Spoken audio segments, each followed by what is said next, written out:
Hello and salam. Welcome to Muslim Viewpoint, a new podcast series powered by American Muslim Today. We're a groundbreaking non-profit digital newspaper who champions civic engagement. AMT informs and empowers the diverse voices of almost 30 million Muslims here in the US and other Western countries.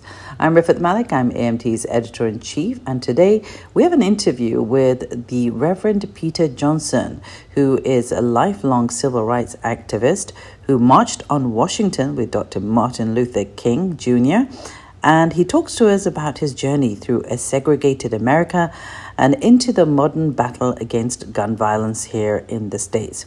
He spoke to our reporter, Maya Gaylor. I'm from the Cajun part of South Louisiana, the Bayou part. My Cajun name is Bazile, B-A-Z-I-E-L, Bazile Peter Jerome Johnson. It means to be as free as the wind.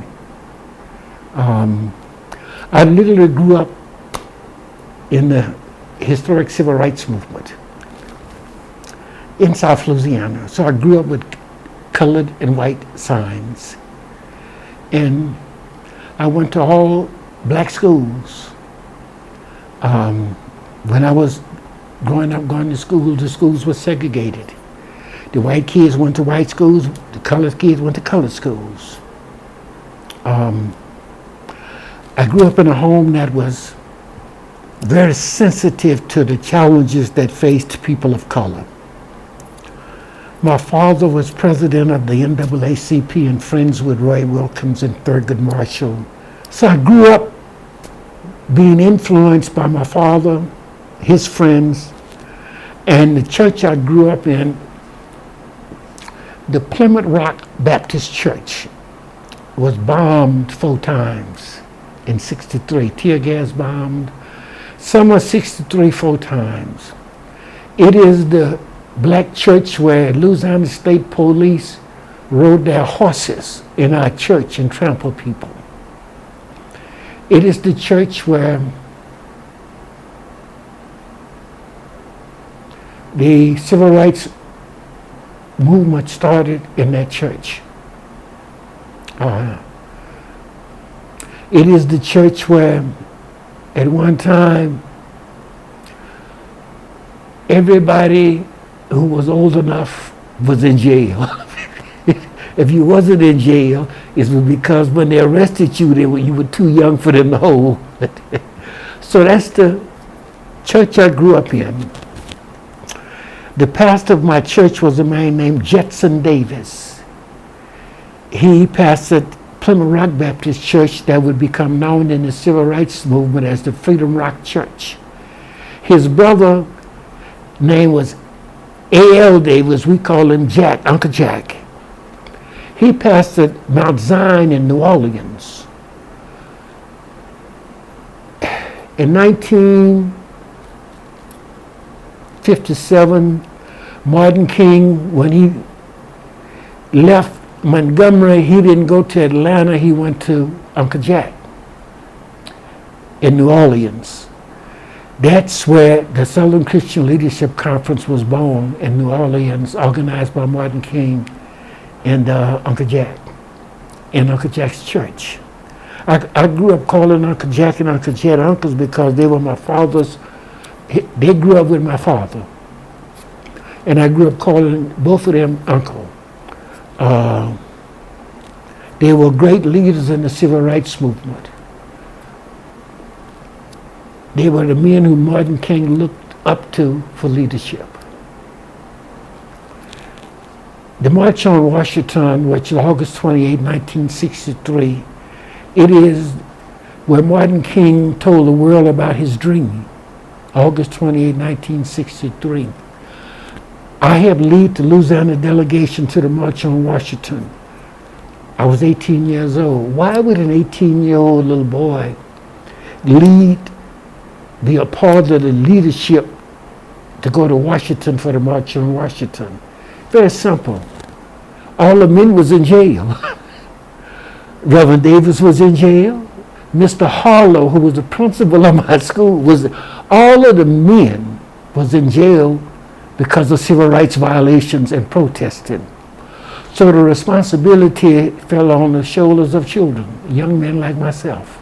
Spiver and Kenny, we were all kids. Growing up in the civil rights movement, the greatest challenge for me was to accept Martin King's teachings of nonviolence. People spitting on you, slapping you, hitting you, kicking you, hitting you with billy clubs. Understanding the need to remain nonviolent for the goals and to achieve the goals was a great challenge for me and my generation. I attribute my relationship with Andrew Young, who was my boss in the civil rights movement, who helped me overcome wanting to have fist fights with people and to accept nonviolence as a way for our people to make progress in this racist country called America. I came to Dallas in 1969. Andy Young drove me to the airport in Atlanta the night I flew to Dallas. Andy drove me to the airport. Normally when I would be traveling, Andy would drive me to the airport, pull up to the airport, I'd jump out the car, get my luggage, go catch my plane. This night, Andy pulled up to the airport, got out of the car with me, came around to the trunk of the car for me to get my luggage, and began to talk to me about how dangerous white people in Dallas was, and to emphasize they killed the president in Dallas, Peter. Do not go down there and get killed. He emphasized over and over how dangerous Dallas was.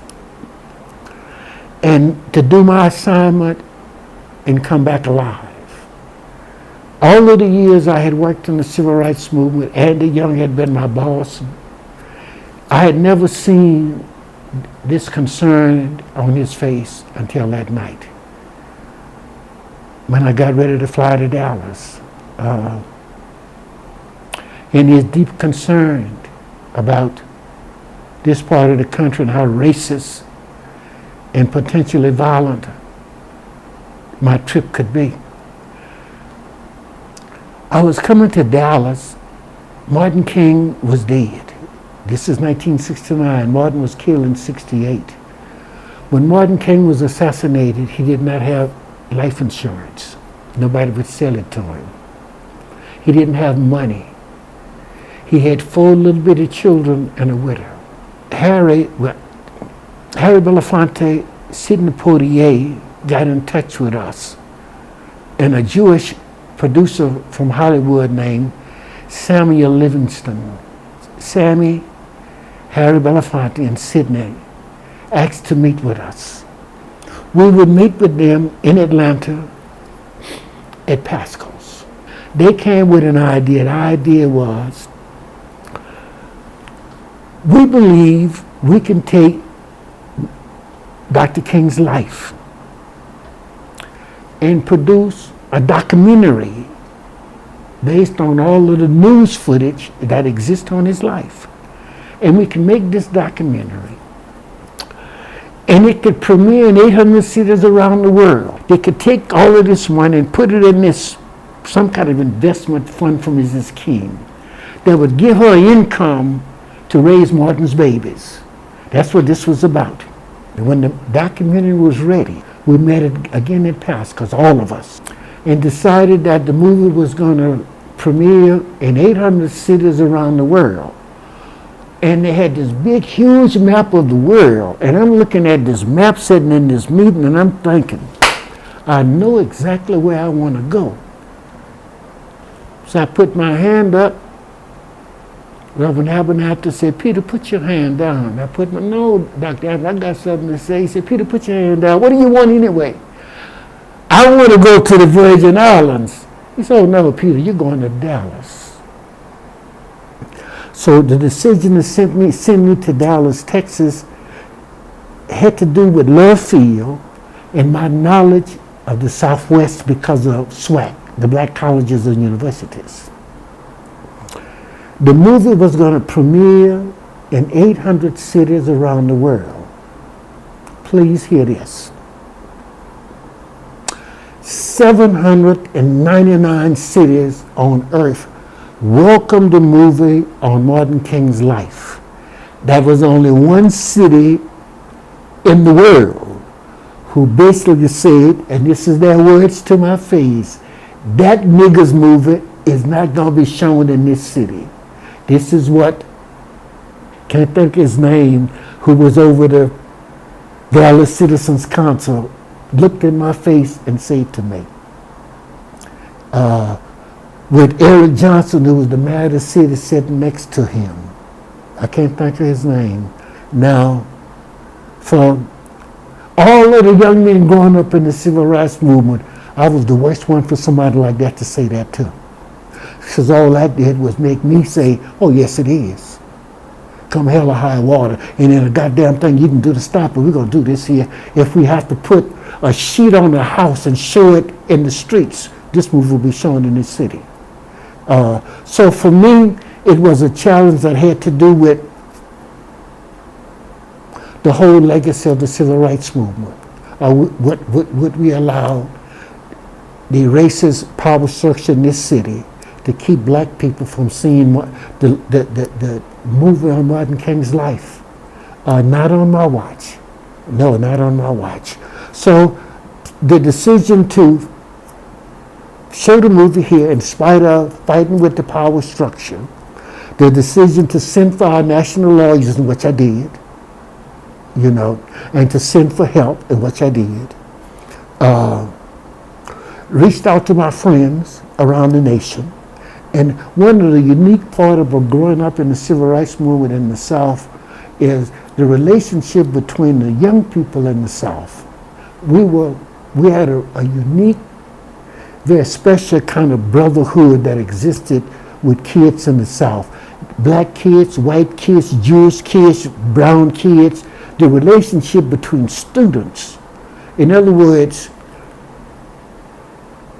my friends was my friends. They would come to my aid just like I would go to their aid. And I'm talking about black kids, Jewish kids, white kids, brown. The relationship between the students and the civil rights movement was a unique brotherhood that existed between us. And I knew if I would send for them, if they had to hitchhike, they'd come. And if it meant going to jail, they was not scared to go to jail. So I knew that no matter what the city of Dallas said, and when I sent for them, they poured into Dallas from all the way from Northern California, from New Jersey and New York with their long hair and they hippie, they poured into Dallas. By the time January the 1st came, they were here from all over. I probably had more than 600 kids here, ready to go to jail with me. So on December the 30th, maybe, whatever is New Year's Eve, we met in the basement of Mark Herman's church, which is Martin Luther King now, but it was Forest Avenue then. It was Mount Olive Lutheran Church. Really unique piece of history. Mount Olive Lutheran Church was located in the middle, the heart of black South Dallas. This Lutheran church on Forest Avenue, which would become Martin Luther King Boulevard. This Lutheran church, all black, pastored by a white man, probably the most militant black preacher in South Dallas was a German white man. It's a wonderful, wonderful, unique piece of history. The movie was a big success financially. The money was going back to Atlanta. So I was going to go and visit my parents, then go to Atlanta.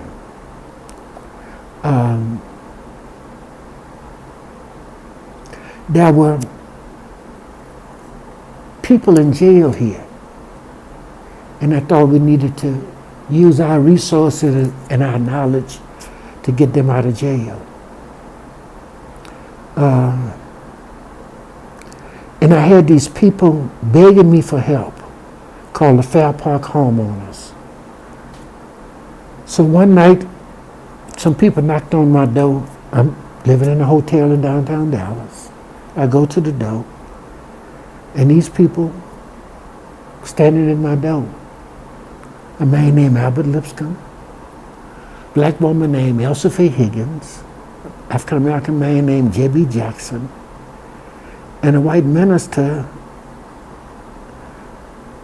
who was a professor at Perkins, Dr. William Farmer, who was a theology professor at Perkins School of Theology, at my door. And they told me that they wanted to talk to me about Fair Park. Never heard of Fair Park. Invited them in to my hotel room. They came in and began to explain to me that the city was taking their homes. And they had this elderly African-American man with him. His name was Mr. Gideon Johnson. Mr. Gideon Johnson. He was an elderly man. And he began to explain to me in my hotel room that the city was taking his house. And he began to cry and weep. And he told me if Martin Luther King was alive, he would help us keep our houses, our homes. And this old man began to weep. And I tried to explain to them, well, you know, I'm on an assignment. I'm not supposed to get involved in local stuff. I have a national assignment. And I got 5 states in I don't have time to fool with. And this old man began to cry. He shook his hand in my face and he told me if Martin Luther King was alive, he would help us save our homes. Never forget that day and the pain in that old man's eyes, in his face. And I agreed to come and visit Fair Park. And I explained to them that in the civil rights movement, we knew something about eminent domain. Eminent domain constitutionally is absolute. I don't care how much money you can raise, how many great lawyers you have, you're going to lose that. You can't win a fight over eminent domain. If the government wants to take your land to build a highway, the only fight is about how much they're going to pay you for it. You can't stop them from taking it. This is lessons I knew personally because of Baker versus Carr. Came out of Tennessee. Baker versus Carr was a case that I studied in constitutional law, but it's a case that the civil rights movement knew all about. So I knew that there's nowhere in the world you're going to stop a city or a municipality or a school board from taking somebody's land. So I tried to explain to Mrs. Higgins, Albert Lipscomb, and J.B. Jackson, and all of the Fair Park homeowners, you all are wasting your money. They're going to take your land. The fight has to be over fair market value of your land. You can't stop them from taking it. But I will do all I can to help, and I will bring the civil rights movement with me, in which I did. And his uncle was here. He was the only Negro on the city council. His name was George Allen. I call him Uncle George. I thought I could help the Fair Park homeowners if I stayed. I couldn't stop them from taking their land, but I could make them pay fair market value. I can make it about money. I can make the fight about money. The city is determining the value of the property based on the color of the property owner. So I know we got them. The white property, we got a black family renting right next door, same house, same lot, same square footage, same everything. The only difference is the color of the owner. So I know we have them. So we use the stupidity of the city of Dallas to win the fight over fair market value. You couldn't stop the city from, and once we won that fight, what it said to other black property owners is you can get fair market value for your property, but you can't stop eminent domain. And that's what that was about. Yeah. So, Can you tell me about what it was like organizing the March on Washington, being there, being like looking back and it being such a huge moment of history? What does that feel like? Well, first you have to understand, I was a teenager now. It's 1963. I was 18 years old, but I was president of the youth chapter of the NAACP in my hometown. And during that summer, that was the summer of mass protests, tear gas, going in and out of jail, being beat, the church being tear gas bombed, terrible, terrible summer. Also the summer of Birmingham, the bombing of the churches in Birmingham. This is the summer of revolt. Getting ready for the March on Washington, I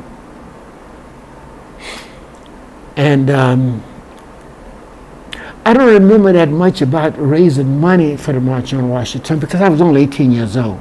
But I remember preparing for the March on Washington, and what I remember is sitting in meetings in Reverend Davis's office with other leaders, including James Farmer, discussing the dangers of going across the South in an integrated bus to Washington, and planning how to do that safely.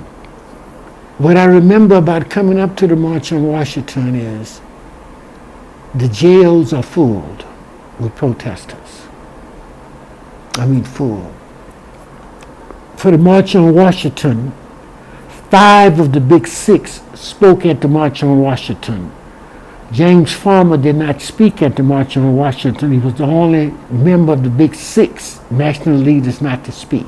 Why didn't James Farmer speak at the March on Washington on August 28, 1963? He was in jail in my hometown, along with the principal of my school, the pastor of my church. So Jim was in jail, and they voted to stay in jail. So organizing the buses, getting ready for the March on Washington fell on the shoulders of young people like myself. And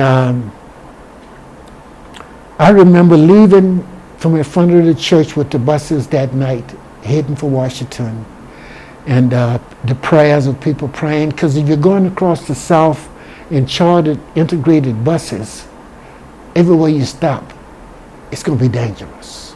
Everywhere you stop. Coming all the way across the South, there were buses stopped, people in jail all over the South trying to get to the March on Washington. But there was 500,000 people out. It's an experience as an 18-year-old little boy I'll never forget. Experiences at the March on Washington was wonderful. One of the things I remember is there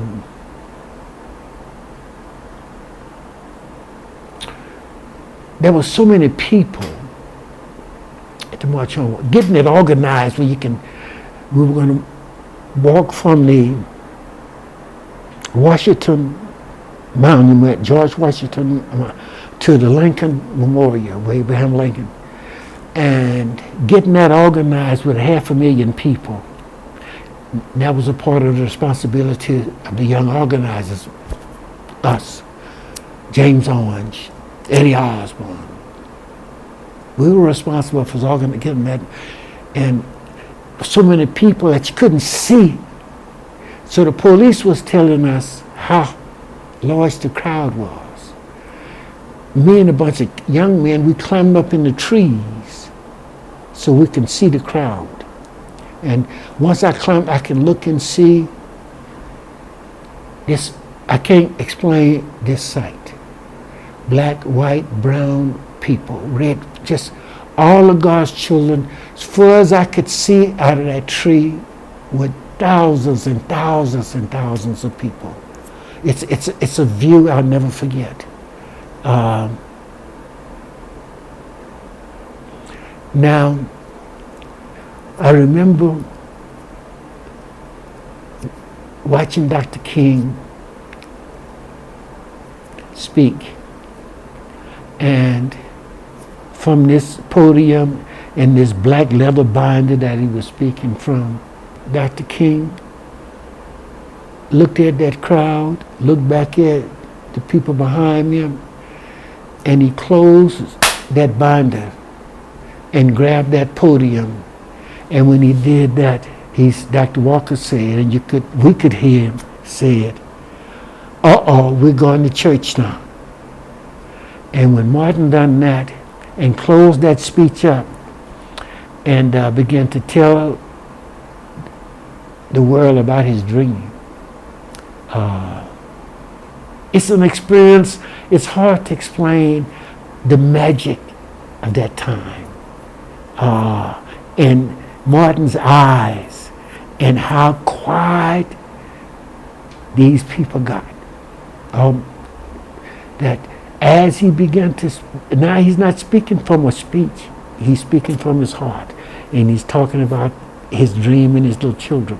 For me, it's an experience I'll never forget. It's I still get goosebumps and tears when I think about that day. And because most of the people that travel with me, they aren't with us anymore. I knew when I left Washington, D.C., that I would have a permanent commitment. So what was your reaction to Dr. King's assassination? I don't think I'll ever get over the shock. For all of us who are still alive, there's 16 of us alive. Grappling with Martin's assassination is still as painful today as it was years ago. It's very difficult. When Martin King was killed, for me, it was like somebody stole the sun out of my sky. How sacred that time was for me. To continue was a big challenge for me. Every year, I tell my wife, this is going to be my last year, we're going to go. But every year, I want to do more and more to do something about the gun violence. Over the last 20-some years, I have bought more than 3,000 guns off the streets in South Dallas for my children. We have a national problem in America with children killing children. It is something we cannot ignore in Black America. We have a serious kind of a gun neurosis that exists from Harlem to Watts. Our children are shooting at each other. It is something I want to do in 10 cities. I want to create efforts to take handguns off the streets and to create ways to reduce the violence, gun violence in our communities. Yeah, so what would you say about how activism has changed throughout the years? Because obviously, we have activism now around gun violence because people do get killed every day. A few years ago, we had, the Black Lives Matter movement really come to fruition. So kind of, what do you have to say about modern activism? This is the first generation in America of white kids who don't see color. I mean, they don't. That is so far from, if you take, and the reason I talk like, I got grandsons, 13, 14, 15-year-old little boys. They got friends, not white friends, not black friends, they got friends. And that's, that generation is so weird and different because when they talk about each other, they don't be talking about, well, they white kids, they black kids, they brown kids. They're just friends. We're going to shoot the ball. That's my friends. So they have grown up.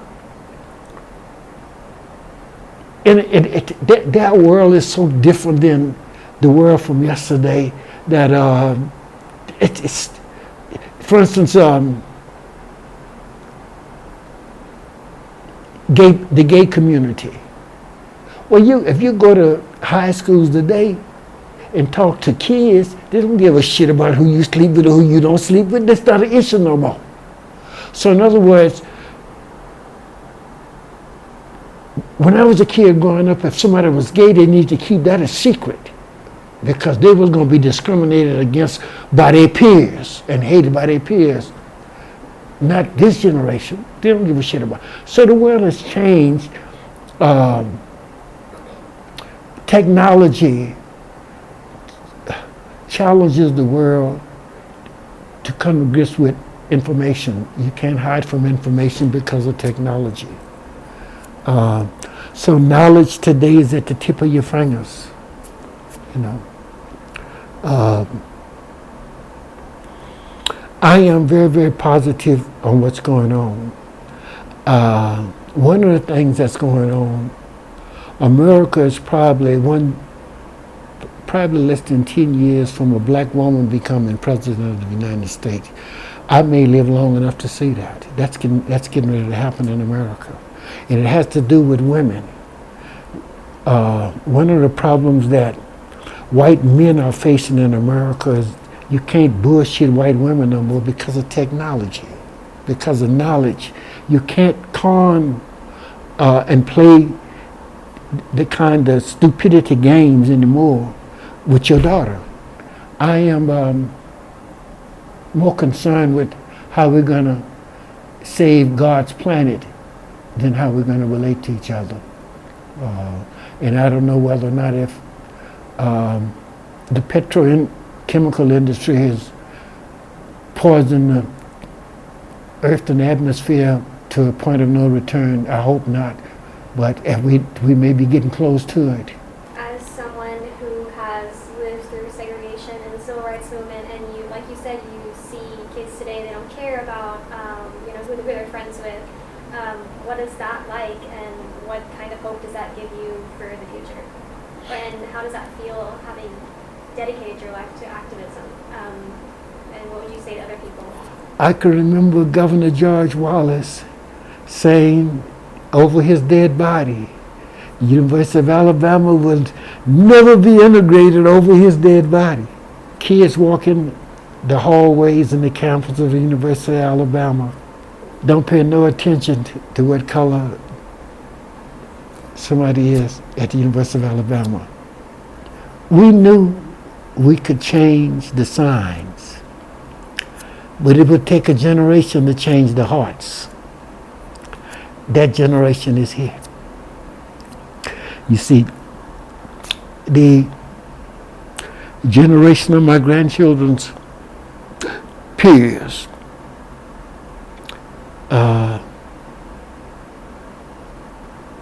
they don't know a world without friends of all kinds of races. Well, thank you so much for joining us this week from me and Maya. Be sure to follow us on Instagram, Twitter, and TikTok at American Muslim Today. And if you'd like to read more about this story and access more digital content, please feel free to check out our website, AmericanMuslimToday.com. We'll see you next week on The Muslim Viewpoint.